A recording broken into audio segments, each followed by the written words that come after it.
आणि आत्ताच्या क्षणाची सगळ्यात मोठी राजकीय बातमी, ज्या माढा लोकसभा मतदारसंघाकडे अवघ्या राज्याचं लक्ष लागलंय त्याच माढा मतदारसंघामध्ये शरदचंद्र पवार यांच्या पक्षामध्ये मोहिते पाटील यांचा प्रवेश घेण्याचा निर्णय पक्का झाल्याची शक्यता व्यक्त होतीये।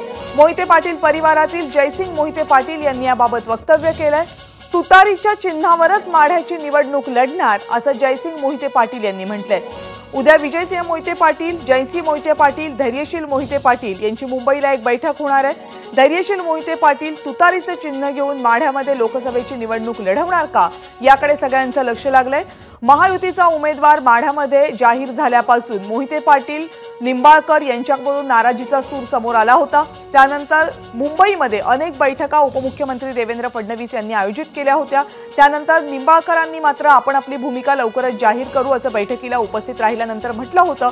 पण विजयसिंह मोहिते पाटील नेमकी काय भूमिका घेणार हे गुलदस्त्यामध्ये होतं। दुसरीकडे धैर्यशील मोहिते पाटील यांनी आपला प्रचार सुरू केला होता, त्यामुळे माढ्यातला तिढा सुटत नव्हता आणि हा तिढा आता आणखी वाढेल अशी शक्यता दिसतेय। कारण शरदचंद्र पवार यांच्या पक्षामध्ये प्रवेश घेऊन तुतारी या चिन्हावरच निवडणूक लढवणार असल्याचं विजयसिंह मोहिते पाटील यांच्या कुटुंबातील सदस्यांना सांगितलंय। जयसिंग मोहिते पाटील यांनी ही माहिती दिली आहे आणि उद्या विजयसिंह मोहिते पाटील, जयसिंग मोहिते पाटील आणि धैर्यशील मोहिते पाटील मुंबईमध्ये बैठकीसाठी येतील।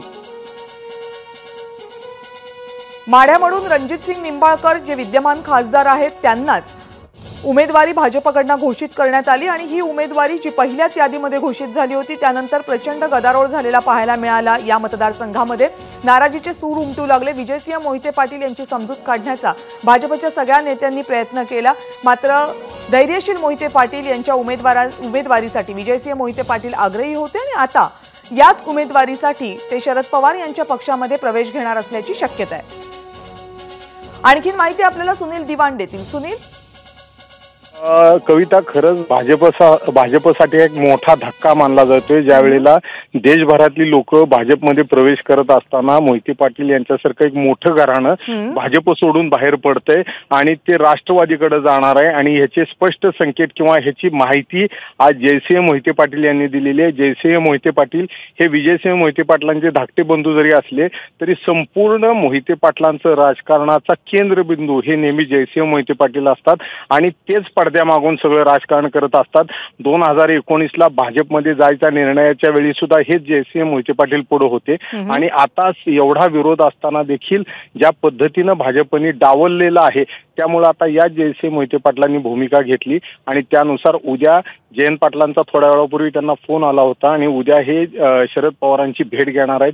थोड्या वेळापूर्वी अमोल कोल्हेही त्यांची भेट घेऊन गेलेले आहेत, त्यांच्यातही चर्चा झालेली आहे। एका बाजूला हे सर्व सुरू असताना भाजपकडून माजी आमदार प्रशांत परसरक यांनी मोहिते पाटलांची समजूत काढायची किंवा पक्षाचा निरोप देण्याचा प्रयत्न केला होता, मात्र त्यांनी स्पष्ट भूमिका आपली केलेली आहे की आता कोणत्याही परिस्थितीत भाजपला सोडचिठ्ठी द्यायची, राष्ट्रवादीमध्ये प्रवेश करायचा, माढा जिंकायचा आणि सोलापूरमध्ये सुद्धा भाजपला पराभूत करायचा, हा त्यांनी भूमिका आता सांगितलेली आहे। कविता, सुनील, धन्यवाद तुम्ही दिलेल्या सगळ्या सविस्तर माहितीबद्दल। आणि आता सुनीलनी ज्यांचा उल्लेख केला आणि ज्यांनी ही माहिती दिलेली आहे ते जयसिंग मोहिते पाटील यांची नेमकी काय भूमिका आहे, काय म्हटलंय त्यांनी, तेही जाणून घेऊयात।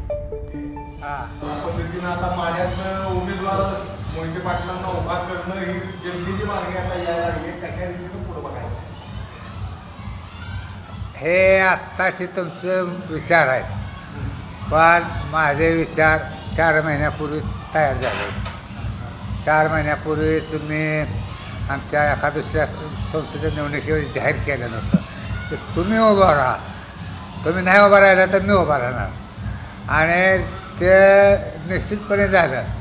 आमचे नेते रणजितदादा यांचा ओढा माननीय उपमुख्यमंत्री फडणवीस साहेबांच्यावर फार जीव आहे, त्यांना सोडायचं त्यांच्या जीवावर येत आहे आणि इतक्या दिवस आम्ही थांबलो ते फक्त रणजितदादाशी थांबलो आणि काल रात्री आम्ही रणजितदादाला सांगितलं की तुझा पक्ष, तुझे जे मुख्यमंत्री घे आणि 8 तारखेपर्यंत तू आमच्या घरात यायचं नाही।